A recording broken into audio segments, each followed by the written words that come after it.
जय हिंद दोस्तों, स्वागत है आप सभी का विजडम एजुकेशन पे। बिहार करंट अफेयर के इस सीरीज के तहत आज हम लोग जून 2021 के करंट अफेयर का डिस्कशन करेंगे। जून 2021 में बिहार से संबंधित जो भी इम्पोर्टेंट न्यूज़ रही है मैं आपके साथ इस वीडियो में कंप्लीट रूप से डिस्कस करूँगा।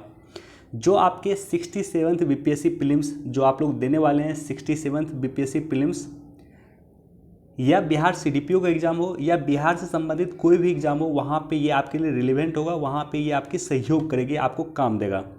चलिए डिस्कशन स्टार्ट करते हैं, लेकिन उससे पहले हमारे चैनल पे अगर नए हैं तो सब्सक्राइब कर दें। अपने दोस्तों के साथ, कलीग के साथ जो भी बीपीएससी की तैयारी कर रहे हैं, 67th बीपीएससी प्रीलिम्स की तैयारी कर रहे हैं, उसके साथ निश्चित तौर पर इसे शेयर कर दें। कोई क्वेश्चन पूछना चाहते हैं, कुछ सुझाव देना चाहते हैं, कमेंट सेक्शन में दे सकते हैं और वीडियो को निश्चित तौर पर लाइक कर दें। फर्स्ट पेज पे जो ये न्यूज़ है, पहला न्यूज़ है हमारे पास, बौद्ध सर्किट के तहत प्रस्तावित हाईवे को मंजूरी मिला है। बिहार सरकार ने बौद्ध सर्किट के तहत प्रस्तावित हाईवे को मंजूरी दिया है और इसका जो निर्माण किया जाएगा बेसिकली भारतमाला परियोजना के तहत किया जाएगा। तो ये आपको याद रख लेना है, बौद्ध सर्किट के तहत प्रस्तावित हाईवे को मंजूरी मिला है और इसका निर्माण किया जाएगा भारतमाला परियोजना के तहत। मेरी यादें पुस्तक काफ़ी फेमस है, कई जगह मैंने इससे संबंधित प्रश्न देखे हैं, तो हो सकता है क्वेश्चन पूछा जा सके मेरी यादें पुस्तक के बारे में। तो मेरी यादें पुस्तक जो है इसका लोकार्पण किया था हमारे बिहार के जो राज्यपाल हैं फागू चौहान जी ने और इसके लेखक है डॉक्टर विनय कारक। मेरी यादें पुस्तक के लेखक हैं डॉक्टर विनय कारक और इसका लोकार्पण किया था राज्यपाल महोदय ने। ये भी काफ़ी इंपॉर्टेंट न्यूज़ था कि बिहार में तैरता बिजली घर दो जगह बना है बेसिकली, एक तो सुपौल में बना है और दूसरा दरभंगा में बना है।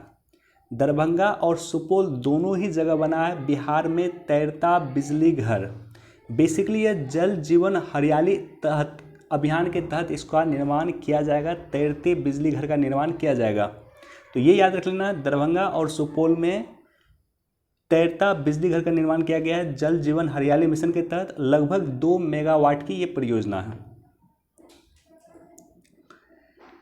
बाल हृदय योजना में संशोधन, इलाज हेतु बच्चों को साथ ले जाने वाले तीमारदार को मिलने वाले परिवहन भत्ता 5,000 से 10,000 कर दिया गया। तो बेसिक ये संशोधन किया गया, जहां पहले आपको परिवहन भत्ता दिया जाता था 5,000 रुपये, अब 5,000 की जगह 10,000 रुपये आपको परिवहन भत्ता दिया जाएगा। बाल हृदय योजना के बारे में भी बेसिक जानकारी मैं आपको दे देता हूँ। जो बच्चे, जिस बच्चे का जन्म होता है और जन्म के साथ ही उसके हृदय में छेद होते हैं, वैसे बच्चे का इलाज बिहार सरकार मुफ्त में करवा रही है। इसी के लिए बाल हृदय योजना आया था और बेसिकली यह योजना 7 निश्चय योजना 2 के तहत है। 7 निश्चय योजना 2 के तहत बाल हृदय योजना बिहार सरकार के द्वारा लाया गया था। वैसे बच्चे जिसके साथ, जन्म के साथ जिसके बच्चे के हृदय में छेद होते हैं, उसका इलाज बिहार सरकार करवाएगी, उसका ऑपरेशन बिहार सरकार करवाएगी। अब देखो 7 निश्चय 1 और 7 निश्चय 2 के बारे में आपको जानकारी होना चाहिए। 7 निश्चय 1 जो था ये 2015 में आया था और 2020 तक के लिए ये था। 7 निश्चय 2 जो है ये 2020 में आया है और 2025 तक के लिए है। तो 7 निश्चय का 7वां निश्चय आपको पता होना चाहिए। उसका एक पीडीएफ संबंधित 7 निश्चय पार्ट 2 का जो पीडीएफ होगा मैं टेलीग्राम चैनल पे अपलोड कर दूंगा। टीकाकरण अभियान गीत लॉन्च, कर दिखाएगा बिहार, कोरोना का टीका लगवाएगा बिहार। बस गीत का नाम याद रख लेना, मुख्यमंत्री के द्वारा इसे लॉन्च किया गया है। गीत का नाम है कर दिखाएगा बिहार, कोरोना का टीका लगवाएगा बिहार। अगेन ये इंपॉर्टेंट न्यूज़ है, बिहार का नया पाथवे, इसे बिहार का कार्बन पाथवे भी कहा जाता है। क्यों इसे कार्बन पाथवे कहा जाता है? क्योंकि इस तरह का ये पाथ होगा, इस तरह का ये रास्ता होगा जो बनेगा। मान लेते हैं ये रास्ता है, इस रास्ते पे अगर कोई भी गाड़ी जा रही है तो वो जो भी कार्बन का इमिशन करेगी उसको सोख लेगा वो रास्ता। वहाँ आसपास में इस तरह का अवसंरचना क्रिएट किया जाएगा या पेड़ पौधा इस तरह का वहाँ पे होगा जो इसको सोख लेगा। तो जितना कार्बन उत्सर्जन होगा सब सोख लेगा, इसलिए इसे कार्बन पाथ कहा गया है। इसके साथ ही बिहार देश का पहला ऐसा राज्य बनेगा जहाँ पे इस तरह का कार्बन पाथ बनाया जा रहा है। तो हो सकता है, संभावित है कि ये क्वेश्चन पूछ दे और ये बना रहा है United nation environment project, UNEP की सहायता से ये बनाया जा रहा है। और साथ ही साथ बिहार राज्य प्रदूषण परिषद इसमें सहयोगी है। प्रोजेक्ट पूरा होने की तिथि कब है? 2040 तक ये प्रोजेक्ट कंप्लीट होगा। तो लंबा प्रोजेक्ट है। बिहार देश का पहला राज्य है जहां इस तरह का पाथवे का निर्माण किया जा रहा है। यूनाइटेड नेशन एनवायरनमेंट प्रोग्राम के माध्यम से इस तरह का पाथवे का निर्माण किया जा रहा है। पाल कालीन मूर्ति, कई मूर्ति मिली है। पिछले वीडियो में हमने डिस्कस किया था, भगवान कुबेर की मूर्ति मिली थी पटना से। पाल कालीन मूर्ति मिली है कहाँ से? तो पाल कालीन मूर्ति मिली है नवादा के कौआकोल प्रखंड से मिली है। पाल कालीन मूर्ति एक काले पत्थर की मूर्ति है। टीकाकरण मामले में पटना 10 शहरों में शामिल। देखो इस सब को आप न्यूज़ छोड़ सकते हो क्योंकि ये फ्लक्चुएट होते रहता है, प्रत्येक दिन कुछ ना कुछ चेंज होते रहता है, तो इस न्यूज़ को आप इग्नोर कर सकते हैं। हाँ, लेकिन एक न्यूज़ आप लोग ज़रूर याद रखना कि उत्तराखंड भारत का पहला स्टेट बना है। आई रिपीट, उत्तराखंड भारत का पहला स्टेट बना है जिसने कोरोना की कंप्लीट डोज ले ली है। पहली वैक्सीन कंप्लीट यहाँ पे हो चुका, यानी यहाँ के सभी लोगों ने पहला डोज कंप्लीट कर लिया। अगेन काफ़ी इंपॉर्टेंट न्यूज़ है, मुख्यमंत्री उद्यमी योजना और मुख्यमंत्री महिला उद्यमी योजना, इसकी आरंभ तिथि भी क्वेश्चन पूछा जा सकता है। बिहार इस तरह का अब एक्सपेरिमेंट कर रहा है, बीपीएससी एक्सपेरिमेंट कर रही है। कई बार आपको किसी योजना की स्टार्टिंग डेट पूछ देती है, तो इसकी स्टार्टिंग डेट है 18 जून 2021, 18 जून 2021 को ये योजना आई थी। बेरोजगार युवकों को स्वरोजगार दिलाने के लिए या स्टार्टअप को बढ़ावा देने के लिए ये योजना आई थी। इस योजना के तहत 10 लाख रुपए का मदद आपको किया जाएगा, जिसमें 5 लाख रुपए, देखो 10 लाख रुपए का मदद किया जाएगा जिसमें 5 लाख रुपए अनुदान होगा और 5 लाख रुपए आपको रिटर्न करने होंगे। अगर आप महिला हैं तो आपको कोई भी ब्याज नहीं लगेगा, लेकिन अगर आप पुरुष हैं तो आपको 1% महज आपको ब्याज देना पड़ेगा। तो यही है, मुख्यमंत्री महिला उद्यमी योजना में आपको कोई ब्याज नहीं देना पड़ेगा, सिर्फ 5 लाख रुपए रिटर्न करना होगा। टोटल 10 लाख रुपए आपको मिलेंगे, 5 लाख रुपए आपको अनुदान में मिलेगा और 5 लाख रुपए आपको ऋण के तौर पर मिलेगा। इसी तरह से मुख्यमंत्री युवा उद्यमी योजना में भी 10 लाख रुपए आपको मिलेगा, जिसमें 5 लाख रुपए आपको अनुदान मिलेगा, यानी वो आपको रिटर्न नहीं करना है, और 5 लाख रुपए आपको ऋण के तौर पर मिलेगा, जिससे आपको 1% ब्याज से रिटर्न करना है सरकार को।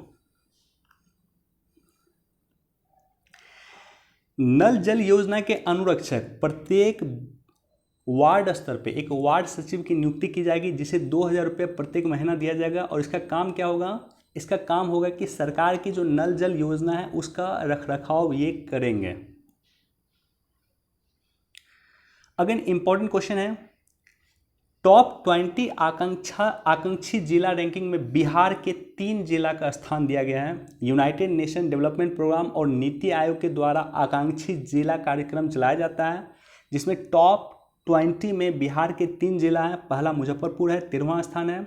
दूसरा अररिया है, 15वां स्थान है। और तीसरा औरंगाबाद है, 16वां स्थान है।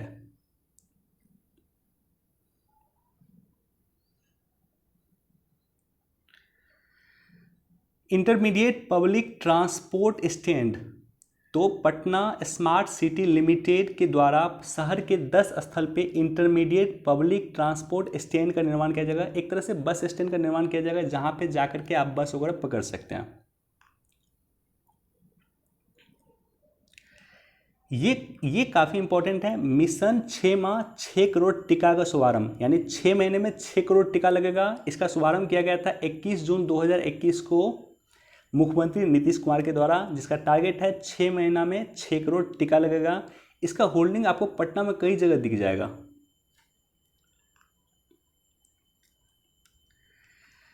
बिहार सदन का उद्घाटन, विभिन्न सरकारी गैर सरकारी कार्य से चिकित्सा हेतु बिहार से दिल्ली जाने वाले निवासियों के लिए एक सुविधा दिया गया है। दिल्ली में बिहार सदन का उद्घाटन किया गया है, जो 10 मंजिला इमारत है। वहाँ पे जाकर के आप ठहर सकते हैं, वहाँ पे जाकर के आप रुक सकते हैं। तो इसी को कहा गया बिहार सदन, जिसका उद्घाटन किया गया है नई दिल्ली में। सरकारी पदों में महिला सशक्तिकरण, मुख्यमंत्री नीतीश कुमार के द्वारा सरकारी पदों में आरक्षण का प्रावधान किया गया। महिलाओं को 35% आरक्षण का प्रावधान किया गया।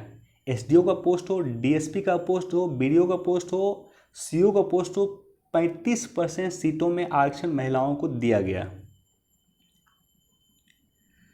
अगेन इंपॉर्टेंट टॉपिक है, सरकारी भवनों के निर्माण में फ्लाई ऐश के उपयोग को मंजूरी। मुख्यमंत्री नीतीश कुमार के द्वारा फ्लाई ऐश जो होता है उससे सरकारी भवन के निर्माण को मंजूरी दिया गया। इस पे ऑलरेडी यूपीएससी भी क्वेश्चन इस टॉपिक पे पूछ चुकी है। फ्लाई ऐश के यूज को लेकर के यूपीएससी ने क्वेश्चन पहले भी पूछा है, तो हो सकता है ये क्वेश्चन पूछे। अब क्या होगा कि ये बेसिकली पर्यावरण का हितैषी होगा, राइट, और एक मजबूत भवन का भी निर्माण इससे हो सकेगा। तूफान से फसल को हुए नुकसान की भरपाई का मुआवजा, बस नाम याद रख लेना। बिहार को जो तूफान प्रभावित किया था, बेसिकली यह तूफान सबसे अधिक प्रभावित किया था उड़ीसा और वेस्ट बंगाल को। बिहार को कम सम प्रभावित किया था, बावजूद इसके यह तूफान बिहार को भी प्रभावित किया था। इस तूफान का नाम है यास, बस नाम याद रख लेना। यास तूफान को बिहार को यास तूफान ने प्रभावित किया था और इसके लिए 100 करोड़ रुपए मुआवजा का प्रावधान बिहार सरकार के द्वारा किया गया।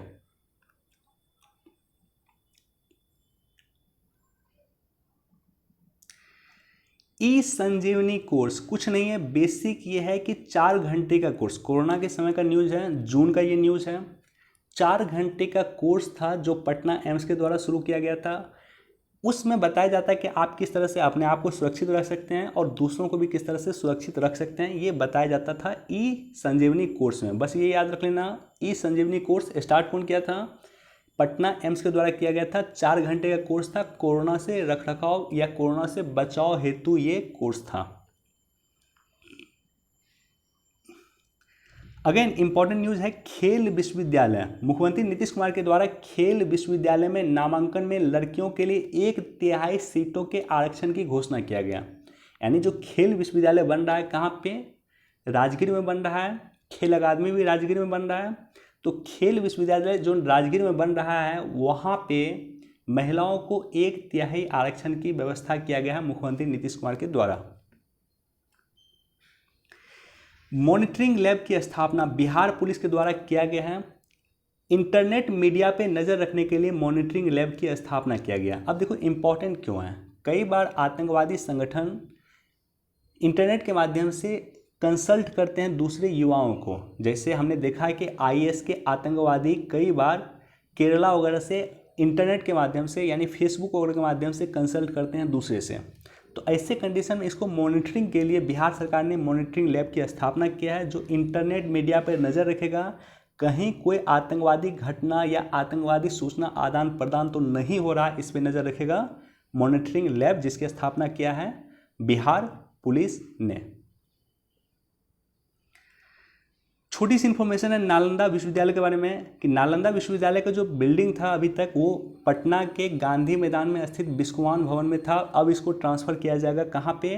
तो इसको ट्रांसफ़र किया जाएगा नालंदा जिले के जो विश्व धरोहर है नालंदा महाविहार, वहाँ पे इसको ट्रांसफ़र किया जाएगा। नालंदा जिले में नालंदा महाविहार, वहाँ पे इसको ट्रांसफ़र किया जाएगा ये नालंदा खुला विश्वविद्यालय को।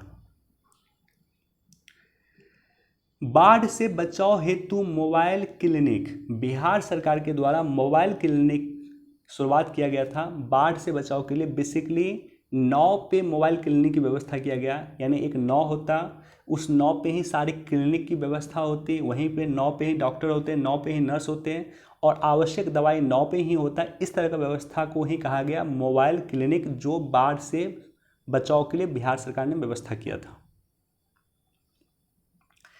जर्दालू आम, शाही लीची के बारे में पिछले वीडियो में हमने डिस्कस किया था कि शाही लीची भी ब्रिटेन गया है। उसी तरह से जर्दालू आम भी ब्रिटेन भेजा गया है, जो भागलपुर से निर्यात करके ब्रिटेन भेजा गया। तो बस ये याद रख लेना, जर्दालू आम, इसको जीआई टैग मिला हुआ, बिहार का आम है और भागलपुर जिला से संबंधित है जर्दालू आम।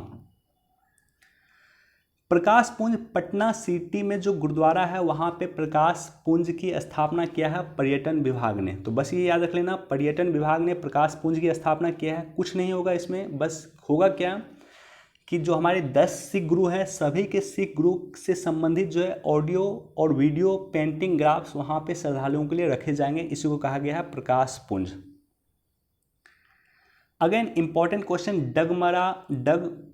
डगमारा जल विद्युत परियोजना। डगमारा जल विद्युत परियोजना Bihar state hydro electric power corporation तथा NHPC ने इसको मिलके तैयार किया है या मेमोरेंडम ऑफ एग्रीमेंट पे साइन कर लिया है, MOU पे साइन कर लिया है। ये परियोजना कंप्लीट होने वाला, पूरा होने वाला। अब ये परियोजना है कहाँ? ये परियोजना जो है बिहार के उत्तरी बिहार में सुपौल जिला में अवस्थित है। डगमारा जल विद्युत परियोजना national hydro power corporation NHPC इस परियोजना पे काम कर रही है। तो बेसिक इन्फॉर्मेशन जो आपको याद रखना है, और साथ ही साथ इस जल विद्युत परियोजना की जो क्षमता है वो है 130 मेगावाट की और 2500 करोड़ की ये परियोजना है। तो ये था आपके लिए जून 2021 का इम्पॉर्टेंट करेंट अफेयर जो मैंने आपके साथ डिस्कस किया है। उम्मीद करता हूँ कि आपको सभी चीज़ें समझ में आई होगी। अगर कोई दिक्कत हुई है या कोई इशू हुआ है या कोई प्रॉब्लम हुआ है या कोई समस्या है आपको, तो आप हमें कमेंट सेक्शन में ज़रूर लिख सकते हैं। नेक्स्ट वीडियो में मैं जुलाई 2021 के इम्पॉर्टेंट घटना जो बिहार से संबंधित है वो लेके आऊँगा। चलिए, वीडियो देखने के लिए धन्यवाद। Thank you so much. Please do like, share and subscribe. Thank you.